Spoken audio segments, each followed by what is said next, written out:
যে জামাত ইসলামের সাথে করাপশনের কোনো ইতিহাস নাই। বাংলাদেশে একমাত্র সৎ দল থাকতে জামাত ইসলামী আছে।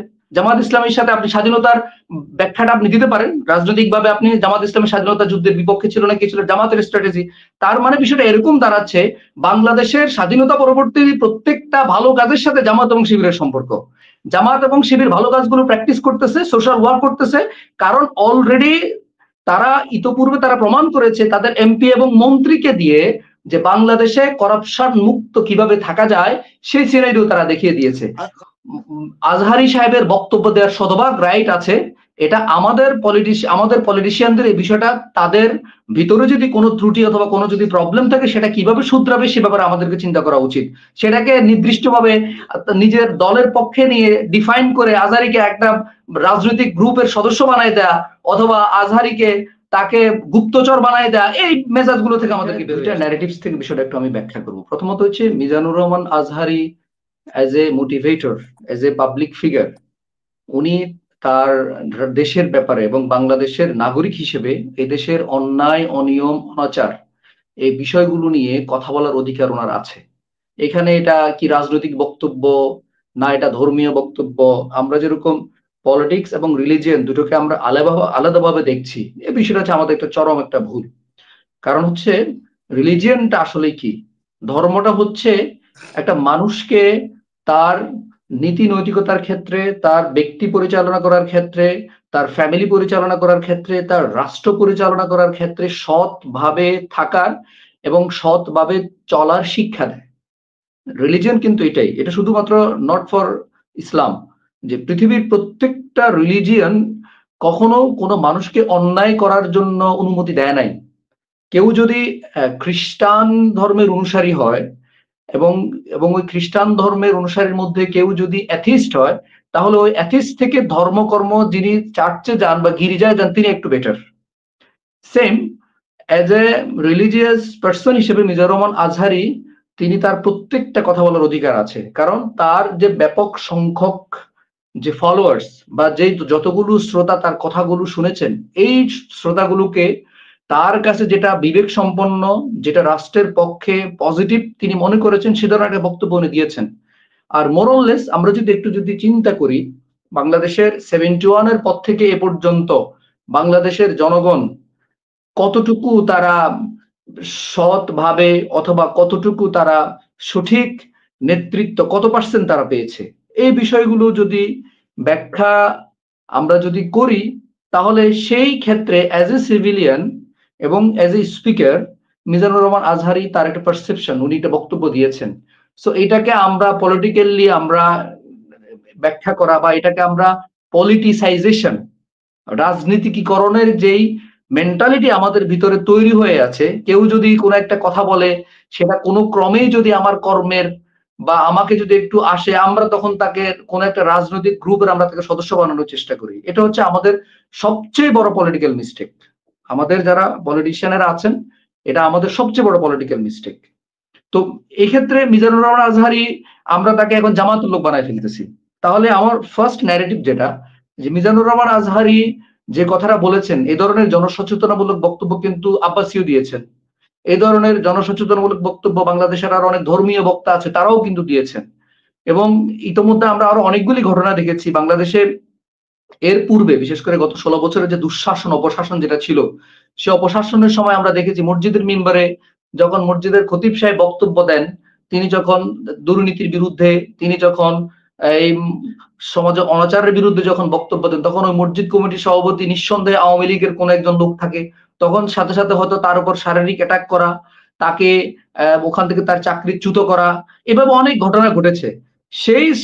সেই ঘটনাগুলো কিন্তু সাম্প্রতিক সময় কিন্তু আবার ঘটতেছে। আমরা কিছুদিন আগেও দেখেছি যে কোন একটা মসজিদে একজন খতিব সাহেব উনি দুর্নীতির বিরুদ্ধে এবং অন্য একটা সুদ অথবা ঘুষের বিরুদ্ধে উনি বক্তব্য দিচ্ছেন, ইনস্ট্যান্ট তখন বিএনপির এক ভদ্রলোক গিয়ে সাথে সাথে খতিব সাহেবকে উনি স্পষ্ট বিরোধিতা করেছেন। এই বক্তব্যটা কিন্তু অনেক ভাইরাল হয়েছে। তো এগুলো আমাদের যে পলিটিক্যাল ন্যারেটিভস গুলো, যে আমরা বিষয়টা হচ্ছে এরকম যে ধর্মটা হয়ে যাবে মসজিদ ভিত্তিক, ধর্মটা হতে হবে অর্থাৎ এই ধর্মকর্মগুলো হতে হবে নামাজ, রোজা, হজ, জাকাত, যে মৌলিক যে ইবাদত এগুলো, অর্থাৎ সমাজের অন্যায়, দুর্নীতি, অনাচার, অবিচার এই বিষয়গুলো নিয়ে কথা বলাটা এটা ধর্মের কোনো অংশ না, এটা হচ্ছে পলিটিক্যাল ব্যাপার। তাহলে আপনি একটা মানুষকে সৎ কিভাবে করবেন? পলিটিক্স কি একটা মানুষকে সৎ হওয়ার সে শিক্ষাটা দিচ্ছে আমাদেরকে? এটা কি আমরা ব্যাখ্যা করতে পারি? So as a religious speaker হিসেবে আজহারি সাহেবের বক্তব্য দেওয়ার শতভাগ রাইট আছে। এটা আমাদের পলিটিশিয়ানদের এই বিষয়টা, তাদের ভিতরে যদি কোনো ত্রুটি অথবা কোনো যদি প্রবলেম থাকে সেটা কিভাবে শুধরাবে সে ব্যাপারে আমাদেরকে চিন্তা করা উচিত। সেটাকে নির্দিষ্টভাবে নিজের দলের পক্ষে নিয়ে ডিফাইন করে আজহারিকে একটা রাজনৈতিক গ্রুপের সদস্য বানায় দেয়া অথবা আজহারিকে তাকে গুপ্তচর বানায় দেয়া, এই মেজাজগুলো থেকে আমাদেরকে বেরোয় আসতে হবে। এটা আমাদের স্পষ্ট আমাদের ভবিষ্যৎ বাংলাদেশের জন্য ক্ষতিকর।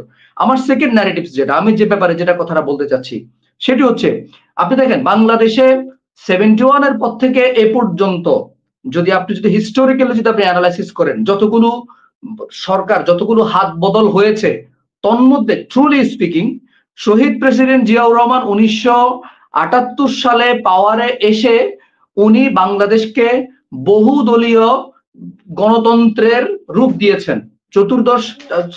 চতুর্থ সংবিধান সংশোধন করে বাংলাদেশকে স্বাধীন সার্বভৌম, বাংলাদেশের সার্বভৌমত্ব রক্ষার ক্ষেত্রে উনি কাজ করেছেন শর্ট টাইমের জন্য। তার আগে পরে আপনি প্রত্যেকটা টাইম একটু হিসেব করেন, প্রত্যেকটা টাইমের ক্ষেত্রেই কিন্তু বাংলাদেশের দুর্নীতির ইতিহাস যুক্ত। সেটা পরবর্তীতে সরকার ব্যবস্থা যারা ছিলেন, আওয়ামী লীগের ব্যাপারে তো নো এক্সপ্লেনেশন। বিএনপির টাইমটা আপনি দেখেন, মুত্তাকিন এর সাথে সময় ছিল, সে টাইমও আপনি দেখেন, সেটাও কিন্তু শর্ট টাইম। তারপরে কিন্তু দীর্ঘদিন কিন্তু বাংলাদেশকে কিন্তু পরিচালিত করেছে বিএনপি। সুতরাং বিএনপির শাসন আমলে আপনারা একটু হিসেব করে দেখেন, এটা কিন্তু আমাদেরকে স্বীকার করতে হবে, বিএনপির নেতৃবৃন্দ বা ওই সময় এমপি মন্ত্রী যারা ছিলেন তারা কিন্তু মোরললেস, কম হোক বেশি হোক, করাপশনের সাথে কিন্তু তারা যুক্ত ছিলেন। ইভেন একটা কথা কিন্তু চলমান, 2001 থেকে 2006 এর মধ্যে কিন্তু বাংলাদেশ দুর্নীতিতে চ্যাম্পিয়ন হয়। তাহলে দেশের একজন সিভিলিয়ান, দেশের একজন সাধারণ নাগরিক, সে এই ক্ষেত্রে সে কোন স্ট্র্যাটেজি সে মেনটেন করবে? তাহলে একজন স্পিকার যদি তার বক্তব্যে যদি বক্তব্য দেন যে আমরা স্বাধীনতার পর থেকে আমরা হাত বদলের খেলা দেখেছি, দেশের মানুষ কখনো দুর্নীতির হাত থেকে মুক্ত হতে পারে নাই, দেশের মানুষ কিন্তু সুশাসন পায় নাই, এই কথাটা একজন স্পিকার বলতেই পারেন। তো এখানে এবার আপনি আসেন আরেকটা বিষয়, আরো চমৎকার একটা কথা বলি আমি, সেটি হচ্ছে আপনি দেখেন এই যে কথাটা ধরেন, এখন আমরা যদি এরকম কথা বলতে যাই, সাপোজ ধরেন, তাহলে এই বিষয়টা কি ফুটে আসে না যে উনি যেভাবে বলতেছেন যে মিজানুর রহমান আজহারী তাহলে জামাতের লোক, তার মানে কি উনি প্রমাণ করে দিচ্ছেন যে বাংলাদেশে একমাত্র সৎ দল থাকতে জামাত ইসলামী আছে, যে জামাত ইসলামের সাথে করাপশনের কোনো ইতিহাস নাই? জামাত ইসলামের সাথে আপনি স্বাধীনতার ব্যাখ্যাটা আপনি দিতে পারেন, রাজনৈতিকভাবে আপনি জামাত ইসলামের স্বাধীনতা যুদ্ধের বিপক্ষে ছিল না কি ছিল জামাতের স্ট্র্যাটেজি? তার মানে বিষয়টা এরকম দাঁড়াচ্ছে, বাংলাদেশের স্বাধীনতা পরবর্তী প্রত্যেকটা ভালো কাজের সাথে জামাত এবং শিবিরের সম্পর্ক।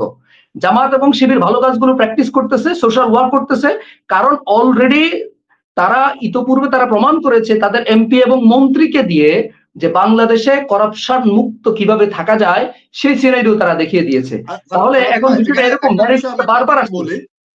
জি, আপনার যে বক্তব্যটা ছিল যে 2001 থেকে 2006 এর মধ্যে বিএনপি 5 বার চ্যাম্পিয়ন হয়েছে, এখানে 2 বার বা 3 বারের বেশি মনে হয় বিগত সরকার ছিল, অর্থাৎ বিএনপির আগে যেই সরকার ক্ষমতা ছিল আওয়ামী লীগ, ওই সময়টার বিষয়টা কিন্তু বিএনপির সময় প্রতিবেদন এসেছিল দুর্নীতিতে চ্যাম্পিয়ন। তো সেটা কি বিএনপির উপরে আসে সেই দুর্নীতির অভিযোগ? হ্যাঁ, ওইটা আমি যেটা বলছি মোরললেস দুর্নীতির সাথে কিন্তু সম্পৃক্ততা ছিল, আমি এটাই বলছি যে চ্যাম্পিয়নের বিষয়টা কিন্তু তখন ওই শাসন আমলে গতগুলো অ্যাড করে হোক বা আপনি এই কথাটা তো অন্তত ক্লিয়ার, এটা আমরা সবাই জানি যে ওই সময় এই বিএনপির এমপি অথবা মন্ত্রী যারা ছিলেন তাদের মধ্যে তাদের ব্যাপারে কিন্তু করাপশনের এলিগেশনটা ছিল। তাহলে বিষয়টা এখানে যে আমরা একটু এই সব ন্যারেটিভস বাদ দিয়ে দিই ভাই। আমার বক্তব্য আজকে এটাই যে আপনার হচ্ছে কে মিজানুর রহমান আজহারী কি বলছে, কে কোন জায়গায় বলছে, আমরা এইসব ন্যারেটিভস বাদ দিয়ে দিই। আমি জাস্ট একটি কথা আমি সামারি করতেছি, গত 16 বছরের যে দুঃশাসন বাংলাদেশে ছিল, এই 16 বছরের দুঃশাসনের সাথে কিন্তু বিএনপি জামাত একসাথে কিন্তু হাতে হাত রেখে কিন্তু এদের প্রতিবাদ করেছে। মোরললেস কম বেশি জুলুম নির্যাতন কিন্তু দুই দলের উপরে হয়েছে, দুই দলের নেতা কর্মীদেরকে কিন্তু নির্যাতন করা হয়েছে, হত্যা করা হয়েছে, খুন করা হয়েছে, এদের উপর যত মেসাকার না হয়েছে সবকিছু এদেরকে করা হয়েছে। তাহলে এই সমস্ত রাজনৈতিক বাক বিতণ্ডাগুলো আমরা বাদ দিয়ে আগামীতে বাংলাদেশকে আমরা কিভাবে গঠন করব, আমরা এদিকে একটু দৃষ্টি দিই না ভাই, আমরা এই বিষয়টাকে একটু আগাই না। বাংলাদেশের জনগণ তো তারা বিরক্ত হয়ে গেছে, আমাদের এই বক্তব্যগুলো তারা নিচ্ছে না। আমি আপনার হচ্ছে বিএনপির বিপক্ষে কথা বলতেছি, বিএনপির আরেকজন লোক জামাতের বিপক্ষে কথা বলতেছে। এই পক্ষ বিপক্ষের রাজনীতি থেকে আমরা একটু বেরিয়ে আসি না। আমরা যতদিন এই বক্তব্যগুলো, এই কথাগুলো বলবো, আমাদের তৃতীয় যে শক্তি আছে, যারা আমাদের বিরুদ্ধে বিশৃঙ্খলা তৈরির কাজ করছে, তারা কিন্তু সুযোগ পাচ্ছে, তারা কিন্তু আমাদেরকে ইউজ করতেছে। তারা আমাদেরকে এই সুযোগটা ইউজ করে কিন্তু তারা তাদের আবার সেই ফ্যাসিজমকে তারা রিএস্টাবলিশ করার জন্য তারা চেষ্টা করতেছে। তারা যে বিলিয়ন বিলিয়ন ডলার বাংলাদেশ থেকে দুর্নীতি করে চুরি করে তারা নিয়ে গেছে, সে বিলিয়ন বিলিয়ন ডলার গুলো কিন্তু তারা খরচ করে আবার এই দেশে তাদের যেভাবেই হোক, বিদেশি কোন একটা তলবি বাহক দিয়ে হোক, অথবা বাংলাদেশের বিরুদ্ধে কোন স্টেক হোল্ডারকে কিনে হোক, অথবা বাংলাদেশের কোন একটা যিনি পাওয়ার হোল্ড করেন তাকে কিনে হোক, এরকম তার লেসপেন্সার দিয়ে হোক, সে কিন্তু তার ফ্যাসিজমকে, তার পাওয়ারকে কিন্তু সে কিন্তু রিএস্টাবলিশ করার চেষ্টা করতেছে। কেন করতেছে? আমাদের এই সমস্ত রাজনৈতিক পক্ষ বিপক্ষ বাক বিতন্ডার কারণে। আমি বলবো ভাই, আজকের পর থেকে প্রোগ্রামগুলো এভাবে করেন, প্রত্যেকটা বিষয়গুলো এভাবে আসা উচিত যে আগামীতে বাংলাদেশ গঠন করার জন্য আমরা যারা এখন রাজনৈতিক দল বাংলাদেশে আছে, বিএনপি থেকে শুরু করে জামাত ইসলামী বা অন্যান্য ছোট ছোট যতগুলো রাজনৈতিক দল আছে, সবগুলো চার হাত একসাথে করে আগামী 20 বছর বাংলাদেশকে বিশ্ব মানচিত্রে কিভাবে পরিচিত করাবো, একটি উন্নত রাষ্ট্র হিসেবে কিভাবে আমরা পরিচিত করাবো, এই কেন্দ্রে আমরা কাজ করি।